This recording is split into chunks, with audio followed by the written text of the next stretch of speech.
అర్హులైనటువంటి విద్యార్థులు దాదాపుగా 67,27,164 67,27,164 అర్హులైనటువంటి విద్యార్థులు.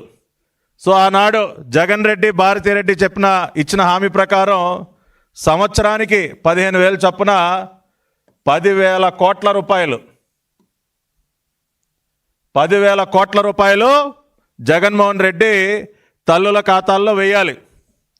కానీ వాస్తవానికి జగన్మోహన్ రెడ్డి తల్లుల ఖాతాల్లో వేసిందంతా కేవలం సంవత్సరానికి 10,000 కోట్లు, 5 సంవత్సరాలకి లెక్కేస్తే 50,000 కోట్లు. జగన్మోహన్ రెడ్డి ఇచ్చిన మాట ప్రకారం 67,27,164 మంది బిడ్డలకి సంవత్సరానికి 10,000 కోట్ల చొప్పున 5 సంవత్సరాలకి 50,000 కోట్ల రూపాయలు తల్లుల ఖాతాల్లో ఆనాడు జగన్మోహన్ రెడ్డి జమ చేయాల్సి ఉండగా ఆయన గారు ఎంత జమ చేశాడో మనం చూసినట్లయితే ఒక్కసారి 50,000 కోట్లు జగన్మోహన్ రెడ్డి గారు జమ చేయాల్సింది. కానీ ఆయన జమ చేసింది ఎంత? 2020వ సంవత్సరంలో 6,394 కోట్లు, 2021వ సంవత్సరంలో 6,228 కోట్లు, 2022లో 5,715 కోట్లు, 2023లో 5,440 కోట్లు, 2024 జనవరిలో కేవలం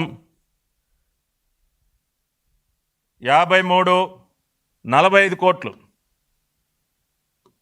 45 కోట్ల రూపాయలు మొత్తంగా కలిపితే 23,877 కోట్లు.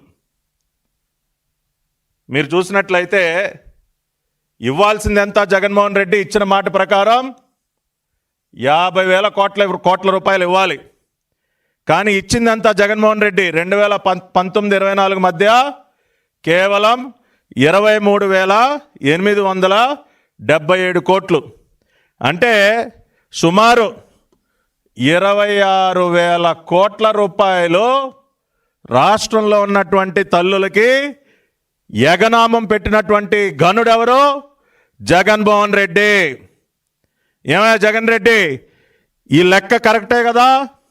నువ్వు నీ భార్య ఆ రోజున ఇంటింటికి వెళ్ళి ఎంతమంది బిడ్డలు ఉంటే అంతమందికి ఇస్తావమ్మా, ఒకళ్ళుంటే 15,000, ఇద్దరుంటే 30,000, ముగ్గురుంటే 45,000 అని చెప్పారు కదా. మరి మీరు చెప్పిన మాట ప్రకారం సంవత్సరానికి 10,000 కోట్ల రూపాయలు ఈ 67 లక్షల మంది బిడ్డలకు ఇవ్వాలి కదా. 5 సంవత్సరాలకి 50,000 కోట్ల రూపాయలు ఇవ్వాలి కదా. కానీ మీరు ఇచ్చింది ఎంతమ్మా? ఇచ్చింది ఎంత జగన్ రెడ్డి?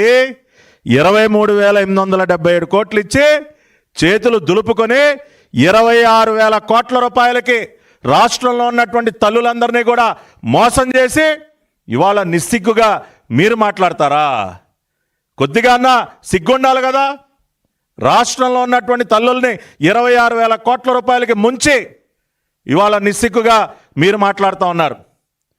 పోనీ ఆ ఇచ్చింది కూడా చూడండి, ప్రతి సంవత్సరం కూడా తగ్గించుకుంటూ పోవటం అంతా కటింగే కదా. మనోడు పెద్ద కోతల కటింగ్ మాస్టర్ కదా.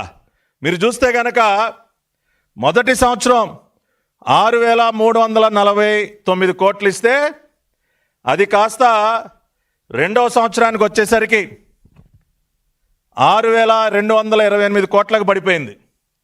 అంటే 121 కోట్లు కటింగు. 6,228 కోట్లు కాస్త మూడో సంవత్సరానికి వచ్చేసరికి 5,775 కోట్లకు పడిపోయింది. అంటే ఇక్కడ మళ్ళీ ఇంకొక 513 కోట్లు మళ్ళీ కటింగు.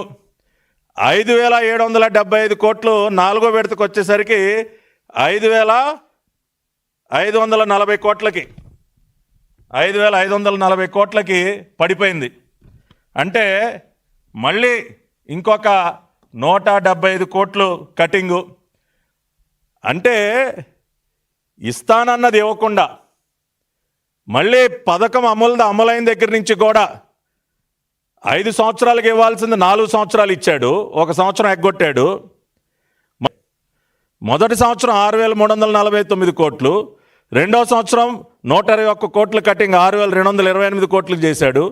మూడో సంవత్సరం 6,228 కోట్లు కాస్త 5,715 కోట్లకు పడిపోయింది. 513 కోట్లు కోత పెట్టాడు. మళ్ళీ నాలుగో విడతకు వచ్చేసరికి మళ్ళీ ఇంకొక 175 కోట్లు కటింగ్ పెట్టి 5,540 కోట్లు ఇచ్చాడు. ఈ రకంగా కోతలు పెట్టుకుంటూ నువ్వు ఇచ్చింది కేవలం 23,877 కోట్లు. రాష్ట్ర ప్రజలందరూ కూడా దయచేసి జగన్మోహన్ రెడ్డి గారు చేసిందేంటో, ఎన్ని వేల కోట్ల రూపాయలకి రాష్ట్రంలో ఉన్నటువంటి తల్లుల్ని ముంచాడో ఒకసారి అర్థం చేసుకోవాలి. అంతేకాకుండా ఈయన గారు రెండో సంవత్సరం నుంచి టాయిలెట్స్ మెయింటెనెన్స్ పేరుతో ఈయన గారు మళ్ళీ కోతలు పెట్టుకుంటూ వచ్చాడు. అది కూడా చూద్దాం, అది ఎంత కోత పెట్టాడో.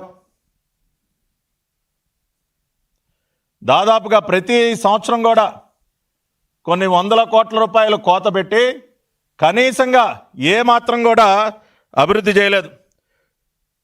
రెండో సంవత్సరం ఆయన గారు జీవో విడుదల చేసింది 6,673 కోట్లకి విడుదల చేసి ఆయన దానిలో 445 కోట్లు కటింగ్ పెట్టి 6,228 కోట్లు ఇచ్చాడు.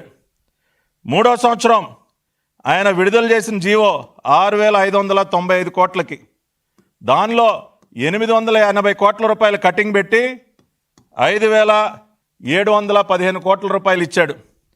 నాలుగో సంవత్సరం 6,393 కోట్ల రూపాయలకి జీవో ఇచ్చి 853 కోట్ల రూపాయలు కటింగ్ పెట్టి 5,540 కోట్ల రూపాయలు ఇచ్చాడు.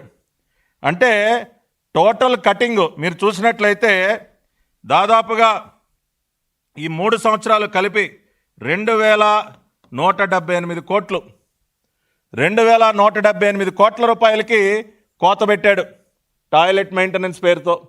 నిజంగా పాఠశాలల అభివృద్ధికి ఖర్చు చేస్తే ఎవరు కూడా ఏం అడగరు. కానీ ఈ డబ్బుని నేను స్కూల్ కమిటీలో కాలేజ్ కమిటీల్లో వేస్తానని చెప్పి ఈ డబ్బులను వేయకుండా పూర్తిగా కూడా మరి ఎక్కడ మాయమైపోయినాయి ఎవరికి తెలియదు. 2,178 కోట్ల రూపాయలు పాఠశాలల అభివృద్ధికి నేను ఖర్చు చేస్తానని చెప్పి, కాలేజీ కమిటీలు స్కూల్ కమిటీల్లో వేస్తానని చెప్పి ఈ డబ్బులను కూడా మరి వాటిని కూడా మాయం చేసేసినటువంటి వ్యక్తి, కోత పెట్టినటువంటి వ్యక్తి జగన్మోహన్ రెడ్డి. అంటే ఆ రకంగా ఎన్ని రకాల కటింగ్లో చూడండి, ప్రతి బిడ్డకి లేదు. అదేవిధంగా ఇస్తానన్న అమౌంట్లు తగ్గించేయటం, మళ్ళీ రకరకాలుగా కోతలు పెట్టడం. అదేవిధంగా విద్యార్థుల సంఖ్య కూడా ఒకసారి చూద్దాం. ఇప్పుడు ఏ రాష్ట్రంలో అయినా ఏ ప్రభుత్వం అయినా సరే ఒక సంవత్సరం ఒక పథకం ఇచ్చినప్పుడు వచ్చే సంవత్సరం ఇంకా మెరుగ్గా ఇంకా ఎక్కువ మందికి ఇద్దామని చూస్తారు. జగన్మోహన్ రెడ్డి యొక్క నిర్వాహకం చూడండి. మొదటి సంవత్సరం ఆయన ఇచ్చింది విద్యా అమ్మఒడి కింద 42.8 లక్షలు. రెండో సంవత్సరం కొద్దిగా పెంచాడు 44.48 లక్షలకి. మూడో సంవత్సరం 2022కి వచ్చేసరికి దాన్ని మళ్ళీ అమాంతం 43.96 లక్షలకి విద్యార్థుల సంఖ్యను తగ్గించేశాడు. అంటే దాదాపుగా ఒక 52,500 మంది, 52,463 మంది. రెండో సంవత్సరానికి మూడో సంవత్సరానికి ఒక 53,000 మంది కోత ఇస్తాడు. 2023 43.96 లక్షలు కాస్త 42.61 లక్షలకు పడిపోయింది. అంటే మళ్ళీ 134,000 మంది విద్యార్థులకి కోత పెట్టేశాడు. ఏమైనా జగన్ రెడ్డి, ఇదేనా నువ్వు చేసినటువంటి ఘనకార్యం? 2021లో 44,48,000 మందికి నువ్వు ఆ రోజున అమ్మఒడి ఇస్తే, మూడో సంవత్సరానికి వచ్చేసరికి దాదాపుగా 53,000 మందికి దేనికి కోత పెట్టావు? 43.96 లక్షలకి తగ్గించావా లేదా? 4వ సంవత్సరం వచ్చేసరికి 2023లో మళ్ళీ 1,30,000 మంది విద్యార్థులు కోత పెట్టి 42.61 లక్షలకే మళ్ళీ దాన్ని కోత పెట్టావు లేదా? ఇదేనా నువ్వు న్యాయం చేయటం? రాష్ట్రంలో ఉన్నటువంటి తల్లులకి విద్యార్థులకి నేను మీ మేనమామ అబ్బా సిగ్గుండాలా నీకు? ఆ రోజున నిన్ను కంసమామ అన్నారు, అందుకే ఈ రకంగా కోతలు పెట్టినందుకే నిన్ను కంసమామ అన్నారు, ఊరికనే అనలా. కానీ ఇవాళ ఈ రకంగా నిధులు ఇస్తానన్నటువంటి నిధులు ఇవ్వలేదు. నువ్వు ఇచ్చిన హామీ ప్రకారం 5 సంవత్సరాల్లో 50,000 కోట్ల రూపాయలు ఇవ్వాల్సి ఉండగా 24,000 కోట్లకి చేతులు దులుపుకున్నావు. 26,000 కోట్ల రూపాయలు ఎగనామం పెట్టావు. ప్రతి సంవత్సరం కూడా మళ్ళీ కోత వేసుకుంటూ వచ్చావు. విద్యార్థుల సంఖ్యని ఈ రకంగా తగ్గించుకుంటూ వచ్చావు. ఇవాళ కానీ చంద్రబాబు నాయుడు గారి ప్రభుత్వం ఇవాళ మేము చేస్తున్నది ఒక్కసారి కనుక మీరు చూసినట్లయితే, ఇవాళ జగన్మోహన్ రెడ్డి తాను చివరిసారిగా అమ్మఒడి ఇచ్చినప్పుడు ఆయన ఎంతమంది విద్యార్థులకు ఇచ్చాడో, ఇవాళ నారా లోకేష్ గారు చంద్రబాబు నాయుడు గారి సారథ్యంలో ఎంతమందికి ఇస్తున్నారు కూడా ఒకసారి మనం చూద్దాం.